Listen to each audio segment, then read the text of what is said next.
continuación vamos a presentar a nuestra expositora de hoy. Ella es Shirley Pacuachón, que estará a cargo del tema de estrés en los niños y su relación con el procesamiento sensorial. Ella es tecnóloga médico en el área de terapia ocupacional, egresada de la Universidad Mayor de San Marcos. Tiene un posgrado en maestría en psicología, mención en intervención psicoeducativa en trastornos del neurodesarrollo. Algunos niños pueden tener problemas para procesar la información que captan sus sentidos. ¿Cómo sucede esto y cómo identificarlo? Nos lo dirá Shirley, a quien le damos el pase para que inicie con su exposición. Bienvenida, Shirley. Gracias. Buenas noches con todos los presentes. Hoy vamos a hablar del estrés en los niños y su relación con el procesamiento sensorial.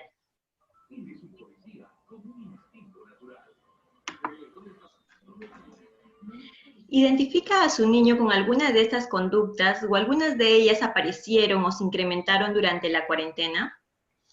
Por ejemplo, su niño gira o corre de forma repetitiva o parece no marearse o cansarse. Evita ciertas texturas en la comida, como los purés, las verduras, incluso si las esconden dentro de otros alimentos, terminan encontrándolas. En su interacción, no miden sus movimientos o su fuerza cuando se acercan a otras personas, otros niños o incluso objetos. Su niño tiene temor de subir a juegos que estén en movimiento como una pelota. Tiene temor al abrazo incluso de los padres. Le molestan los ruidos muy fuertes como el de la lavadora, como el de la cochera. Si ha podido evidenciar alguna de estas conductas, posiblemente le estén relacionadas al tema que hablaremos el día de hoy. El cerebro, vamos a empezar hablando del procesamiento sensorial. Para ello es importante saber que el cerebro localiza, clasifica, ordena las sensaciones que llegan a nuestro cuerpo, tanto del medio externo como del propio cuerpo. Si estas sensaciones fluyen de forma organizada, integrada, el cerebro puede utilizar estas sensaciones para crear percepciones y aprendizaje. Entonces, el aprendizaje de nuestros niños van a depender de las habilidades que tengan para captar la información sensorial y de las habilidades para planificar y organizar el comportamiento. ¿Y cómo son capaces estas sensaciones, esta información sensorial? Pues por medio de los sistemas sensoriales. Cada uno de estos sistemas sensoriales nos dan información importante. Por ejemplo, el tacto nos ayuda a diferenciar del toque ligero de un amigo cuando nos pasa la voz, o también de un bicho que puede estar andando sobre nuestro brazo. ¿Ustedes sabían que hay más de 5 sentidos? Normalmente nosotros conocemos el tacto, el auditivo, gustativo, olfativo, visual. Pero hay 2 sentidos menos conocidos como el vestibular y el propioceptivo. El sistema vestibular nos da la información del equilibrio, de la gravedad. Este sentido nos ayuda a mover nuestro cuerpo sin caernos. Así podemos llevar a cabo actividades como andar en bicicleta e incluso sentarnos correctamente en el escritorio. La propiocepción nos da información de nuestros músculos, de nuestras articulaciones y nos informa de la posición de nuestro cuerpo. Podemos saber la posición de las partes de nuestro cuerpo sin tener que mirarlas. Por ejemplo, nos ayuda a realizar actividades como subir unas escaleras sin tener que mirar hacia abajo, sin mirar cómo se mueven nuestros pies. Y también nos da información importante para saber cuánta fuerza podemos utilizar en ciertas actividades, como al agarrar un huevo y romperlo.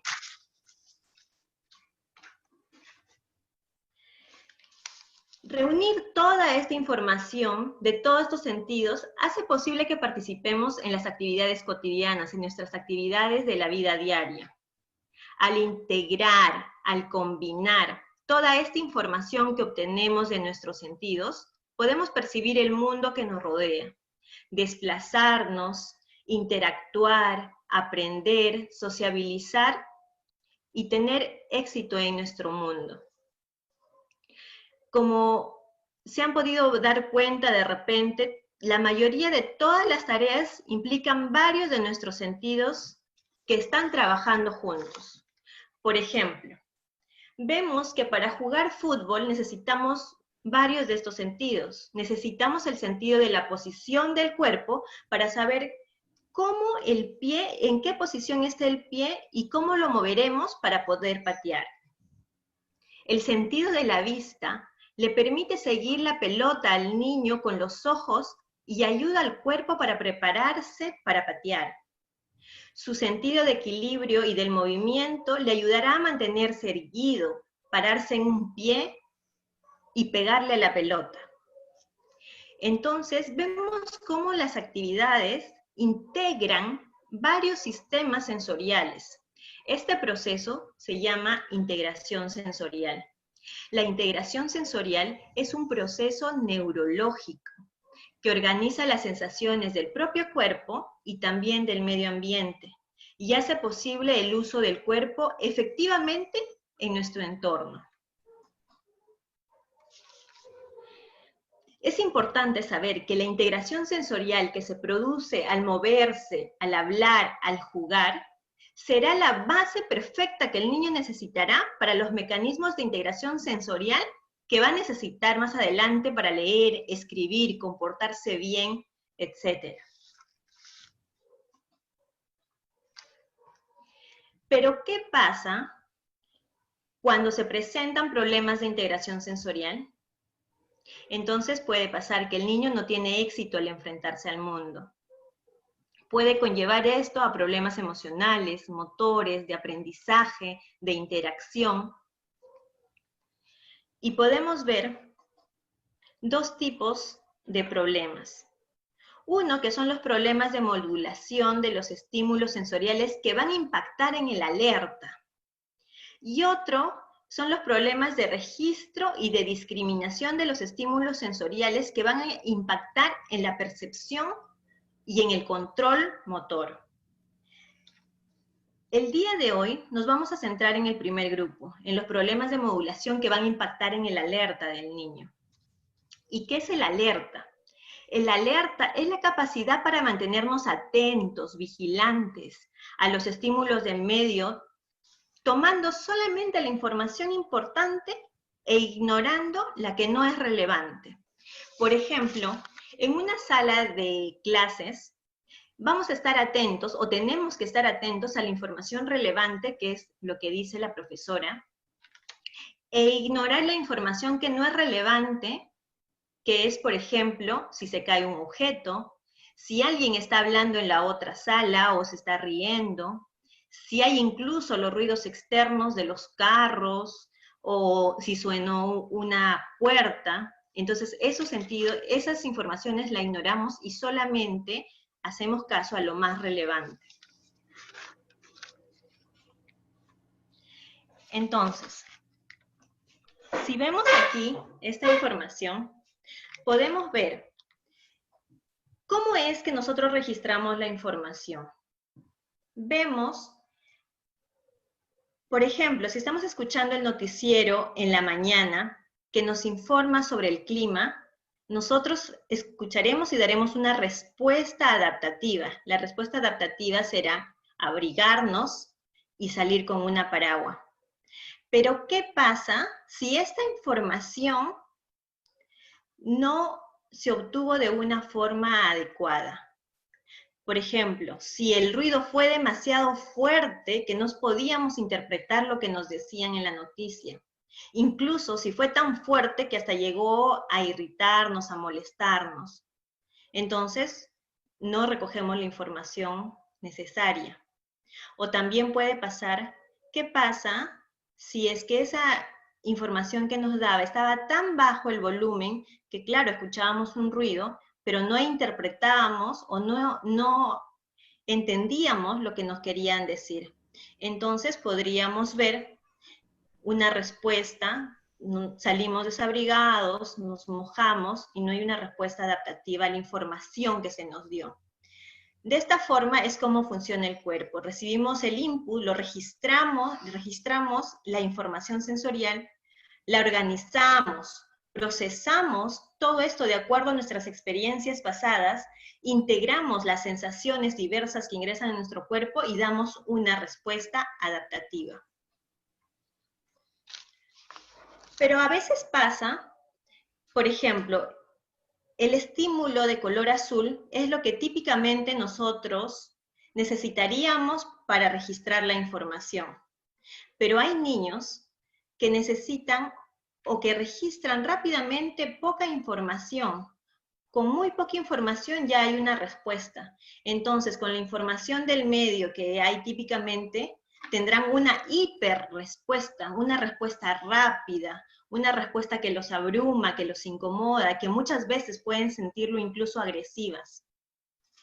O también estamos en el otro extremo, donde hay niños que necesitan mucha información para que recién registren su cuerpo, registren la información que llega a su cuerpo.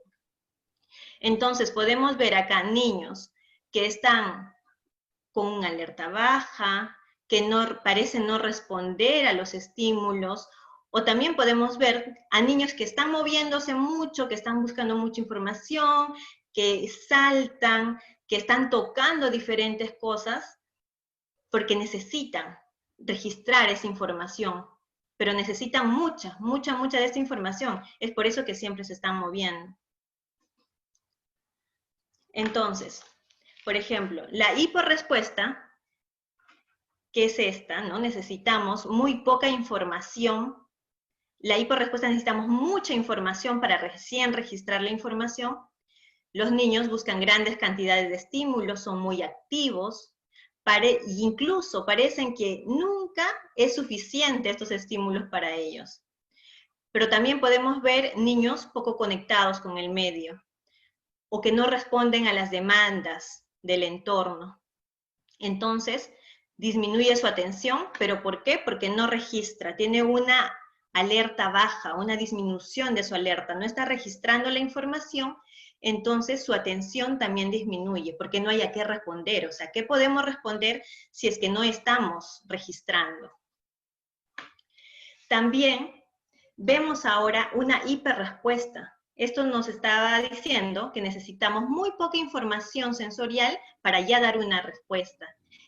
Y como muchas veces la información es más de lo que el niño está registrando, más de lo que necesita para registrar en su umbral, entonces las respuestas es una alta sensibilidad, siente más rápido y más intenso que otros niños, y como siente más intenso, esta sensación puede ser molesta, irritante, el niño se molesta, llora, tiene conductas de lucha y huida. De lucha es cuando él mismo niega interactuar con esa actividad o se aleja también. Si un niño se acerca, lo quiere tocar, lo que hace es empujarlo, porque claro, para él es una sensación que puede ser incluso agresiva. Si es verbal, incluso puede inventar historias si son niños muy hábiles. Pueden controlar y evitar las situaciones diciendo que él dirige las actividades o que él va a mandar, va a organizar. Entonces evita de esa forma la demanda de los estímulos. En este caso, como ven que está muy sensitivo, está muy alerta, el alerta se incrementa de estos niños. Y también parecen poco atentos, pero no es que estén poco atentos, más bien están atentos a todos los estímulos que para ellos pueden ser irritantes o molestos, que dejan de dar la atención a lo que es relevante. Por ejemplo, en el aula, como les decía, necesitan estar atentos a la profesora, pero realmente pueden estar más atentos a que si un compañero se acerca, si un compañero les puede empujar, y si son hipersensibles a los ruidos, a que si algo se cae o alguien gritó, entonces están más atentos a esos estímulos que para ellos son molestos o irritantes, que realmente a prestar atención a la profesora. Y entonces, ¿cómo se relaciona todo esto con el estrés? El estrés es necesario para responder a las demandas del medio. Es un mecanismo necesario. el estrés hará que incremente el cortisol, la adrenalina, la noradrenalina, y con esto también el niño o cualquier persona puede tener una hiperalerta, una hiperactividad, una hipervigilancia, también una conducta de lucha y huida. Pero esto es un mecanismo necesario. Pero ¿qué pasa cuando hay una suma de demandas del medio al que el niño no se puede enfrentar? Entonces el estrés se vuelve patológico. Podemos ver, por ejemplo, conductas de que los niños regresan a conductas propias de niños más pequeños, agresividad, berrinches, problemas para dormir, deseo de mantenerse aislado, llantos constantes, tensión, angustia. Entonces, como hemos estado hablando, la hiporrespuesta va a conllevar a un estrés porque aparece que el niño no tiene las herramientas necesarias, como no está registrando la información, entonces no tiene las herramientas necesarias para responder a las demandas del medio. Si no registra nada, entonces incluso si no registró antes tampoco, no habrá experiencias pasadas. Y si no registra, no hay experiencias, tampoco podrá responder al medio. Entonces termina teniendo conductas o problemas emocionales y también estrés. ¿Y qué pasa cuando hay una hiperrespuesta? El estrés se va a presentar como una respuesta ante la demanda de estímulos repetitivos, porque son muchos estímulos que a él le desagrada, que a él le molesta, son abrumadores, son agresivos para él. Entonces, la suma de estas demandas también hará que el niño termine estresándose. El niño registra tanta información, pero como no puede modularlos, no puede interpretarlos, organizarlos para darle una interpretación, entonces no puede separar de los estímulos relevantes de los irrelevantes. Ahora en la cuarentena, por ejemplo, la situación de los niños ha cambiado, sus rutinas han cambiado. No salen a jugar, no tienen suficiente información sensorial para utilizar y responder al medio. Sus rutinas son nuevas, tienen menos tiempo de juego, o los espacios donde juegan son más pequeños, teniendo menos información. Y esto ha hecho que se incremente la alerta por los nuevos cambios también que ha habido en la cuarentena, porque el estrés se va a presentar a los cambios, a las situaciones nuevas, a las demandas nuevas que tenga cualquier persona. Pero en esta situación es un tiempo prolongado, es una situación que no esperábamos ni niños ni adultos. Entonces, esta suma de demandas va a derivar al estrés. Pero no solamente eso, si nuestro niño ya tenía problemas sensoriales, sumados a estas nuevas rutinas, a estos nuevos cambios, entonces lo que va a hacer es sumar el problema sensorial, que ya tenía un nivel de alerta alta o baja, que no modulaba bien, sumado a los problemas del estrés, a los cambios de rutina, también va a impactar en los problemas emocionales, en el estrés. Y también los padres que ahora han cambiado las rutinas, los mismos padres que tienen que trabajar en casa, tienen que cuidar a los hijos, y de repente las rutinas al cambiar, ha cambiado su ritmo de vida, de repente su organización, también pueden presentar estrés en los padres, y los padres también pueden repercutir ese estrés en los niños. Entonces es como un ciclo. Hay estrés en los padres, los problemas sensoriales se pueden incrementar y causando estrés en los niños, y los cambios de estas nuevas rutinas también pueden causar estrés, y cada uno puede derivar estrés, o el niño en el padre en el niño. Esta sería la exposición o la información que quería compartir con ustedes. Gracias.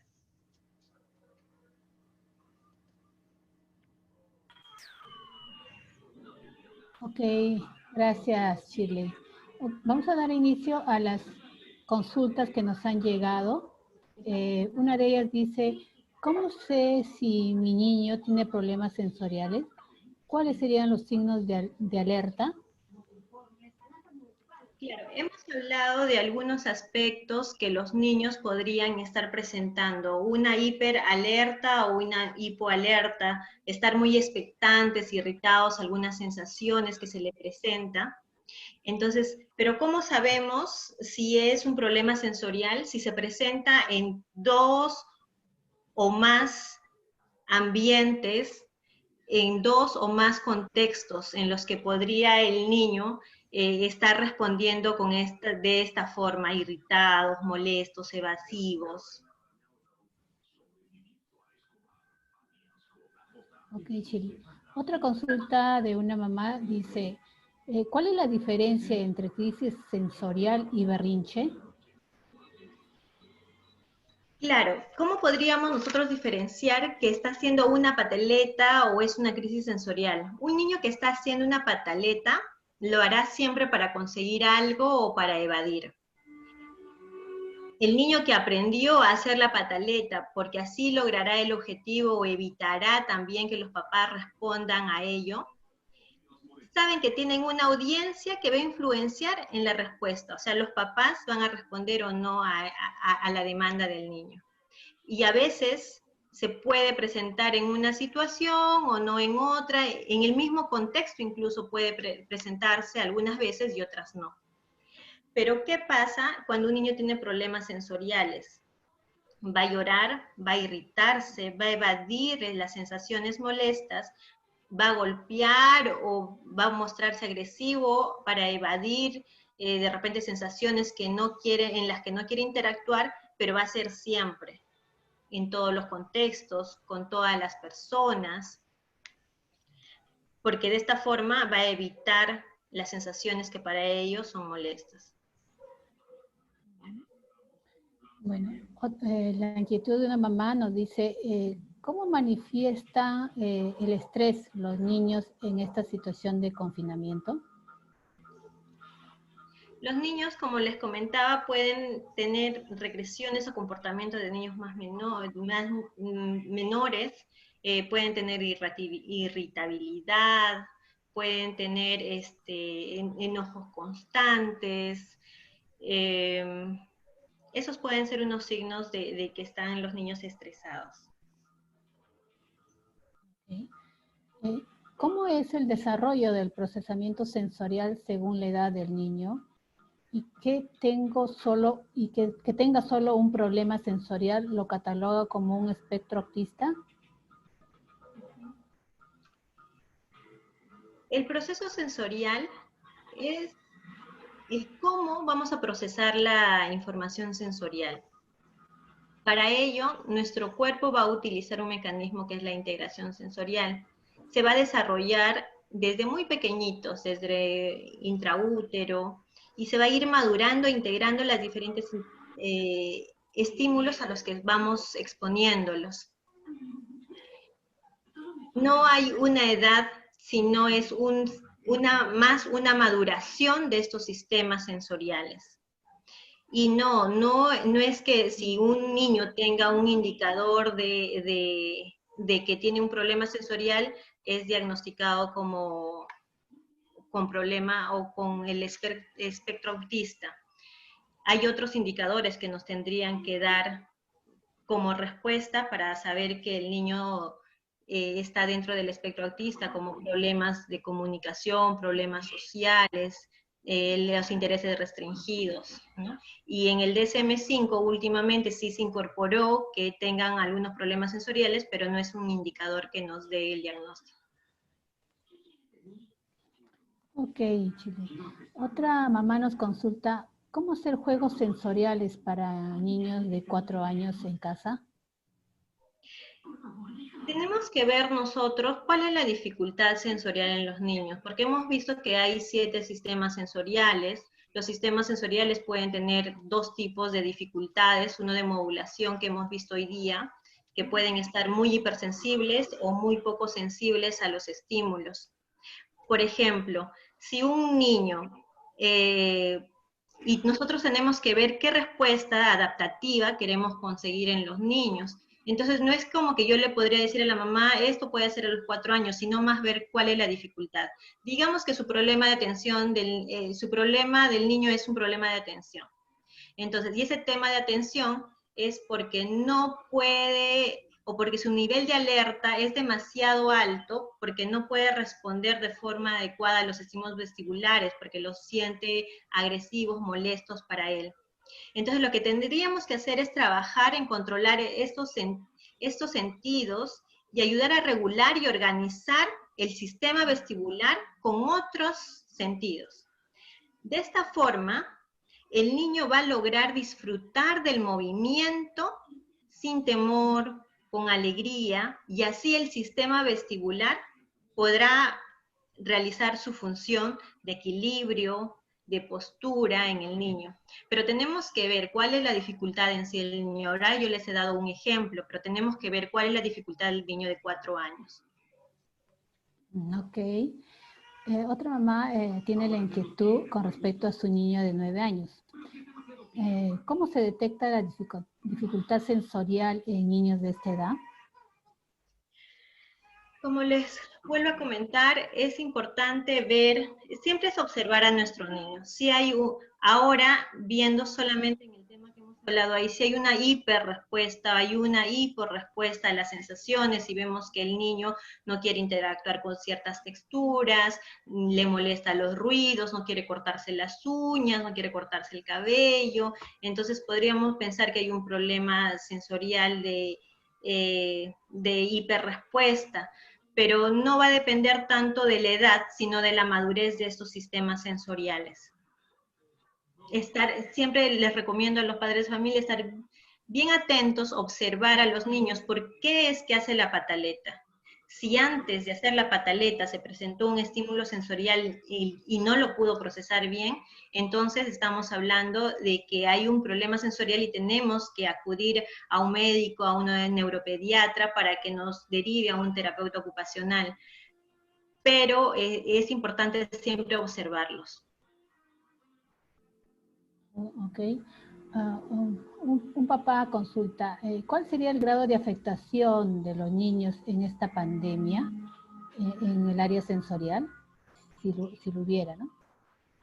Sí, claro, como les decía, al cambiar la rutina de los niños hemos cambiado la exposición, el tiempo, la calidad de exposición a los estímulos sensoriales. Los niños empiezan a jugar cada vez menos en ambientes grandes, sus actividades no son tan activas, no tienen tanto movimiento, entonces esto hace que muchas veces los problemas sensoriales se incrementen.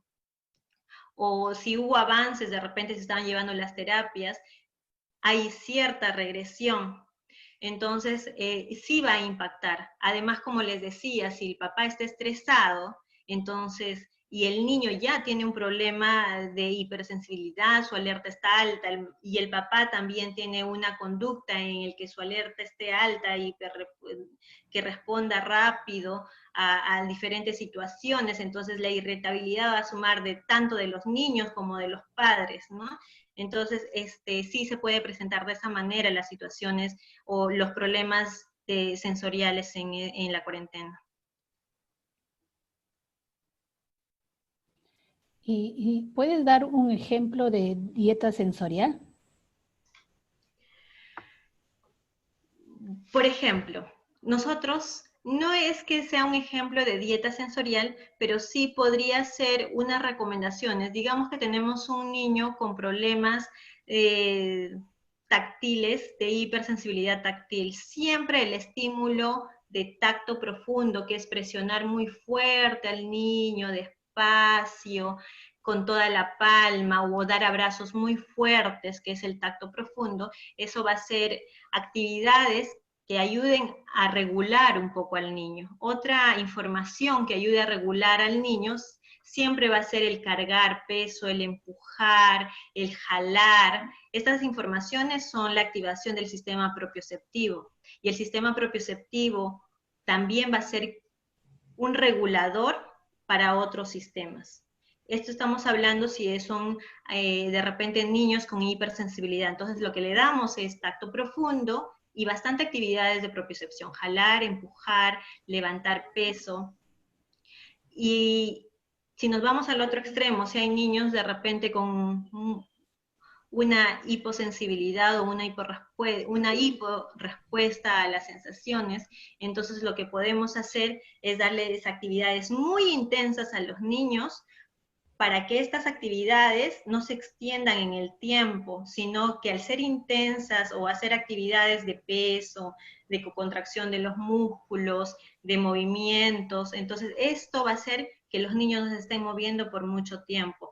O los niños que tengan el alerta baja, que no estén respondiendo porque no estén sintiendo su cuerpo, lo que va a hacer es como activarlos, levantarles el alerta para poder responder también al medio. Por ejemplo, hay muchos niños que vemos que empiezan las clases muy activos y a los 10 minutos de la clase ya están echados en la carpeta, están recostados en una mano, entonces ahí necesitan de repente más estímulos sensoriales para que se activen y puedan responder. Una mamá tiene la inquietud y nos dice, ¿se podría explicar el problema de atención relacionado a lo sensorial? Sí, como les explicaba, los problemas de alerta, si por ejemplo un niño es hipersensible a los estímulos, digamos, auditivos, táctiles, el niño va a estar más atento a estos estímulos que son molestos para él. Por ejemplo, si un niño se acerca, si escuchó el ruido de la licuadora, que mamá está haciendo algo en la cocina, si papá sale y abrió la cochera, entonces está más atento a los estímulos que son molestos para él o incluso agresivos, y deja de prestar atención a los estímulos relevantes, que por ejemplo puede ser que esté escuchando una clase en ese momento vía online a la profesora. Entonces, la atención se disminuye, y no porque no esté atento, sino porque está más atento a los estímulos que para él son incómodos. Entonces, sí está prestando atención, pero está prestando atención a muchas cosas, y no está separando la información relevante de la irrelevante. Eso pasaría en los niños que tienen los problemas de alerta alta, que están más atentos a muchos estímulos, por ejemplo, los que son hipersensibles. Y por otro lado, están los niños que son hiposensibles, los que tienen el alerta baja. Estos niños, como no están registrando la información porque son los hiperreactivos, no están registrando la información, entonces lo que hacen es no responder, pero no porque, y no están atentos, y no porque estén atentos a otra cosa, sino porque realmente no están atentos a nada, porque no está llegando la información a ellos. Toda información que necesita el cuerpo debe llegar, el cuerpo debe registrarlo para dar una respuesta adaptativa, pero si no llega, porque los niños son hiporepulsivos y necesitan mucha información para recién responder, entonces, ¿qué necesitamos? Es darle más información para que recién registre, active y pueda responder y esté atento al medio, estar atento a las demandas importantes en ese momento. Bueno, otra inquietud de los papás es con relación al tratamiento, ¿verdad? Y nos dicen, ¿en qué consiste el tratamiento y cómo saber si el tratamiento que está recibiendo su niño está funcionando? El tratamiento que hacemos en los problemas de integración sensorial están dados por los especialistas de terapia ocupacional bajo el marco de referencia de integración sensorial. Deben acudir primero a su pediatra o a un neuropediatra para que puedan evaluarlos y de ahí derivar al terapeuta ocupacional.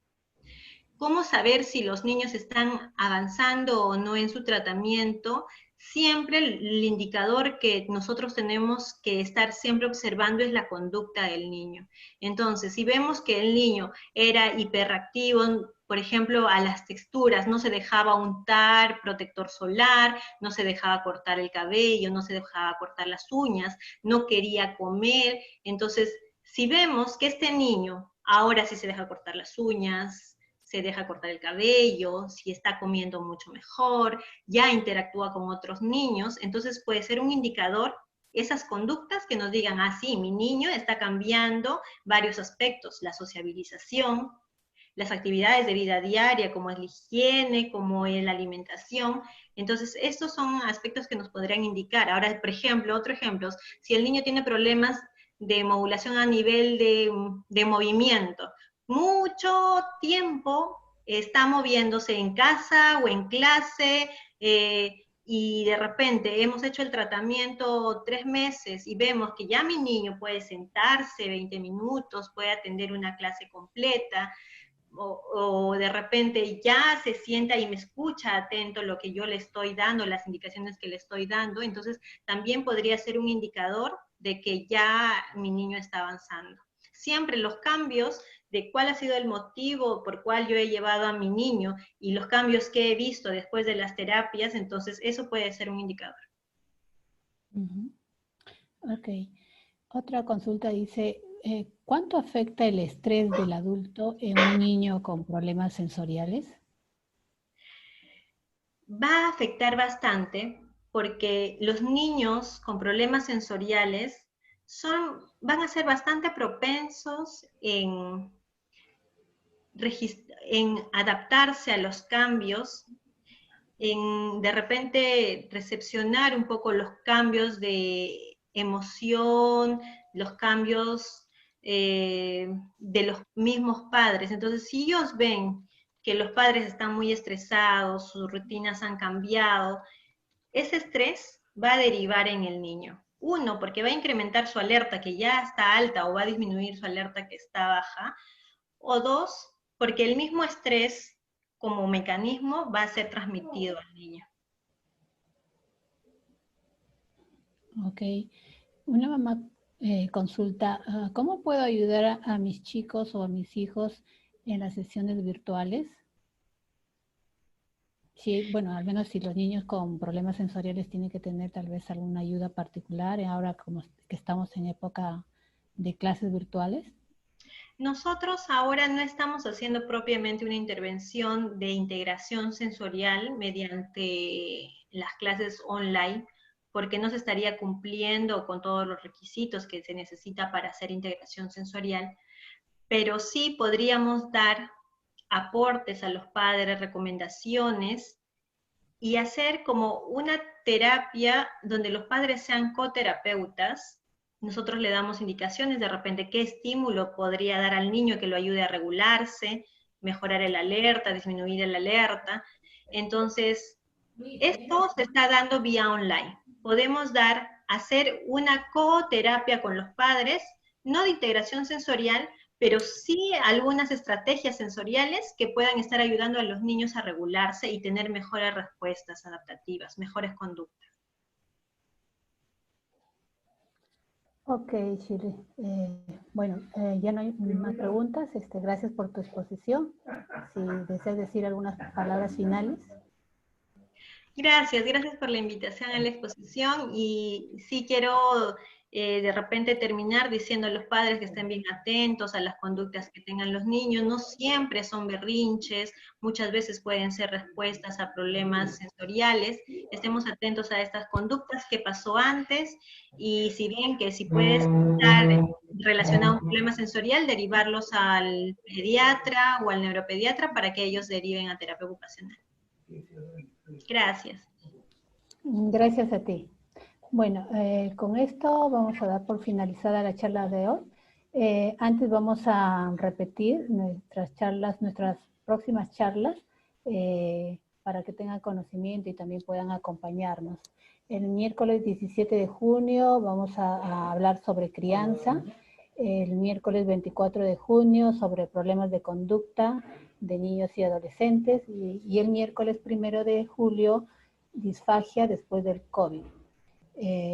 Bueno, esto sería todo por hoy. Y bueno, también participarles de que las charlas van a ser colgadas en nuestra cuenta de YouTube y el enlace van a estar en el Facebook, así pueden descargarla o tenerla acceso en cualquier momento.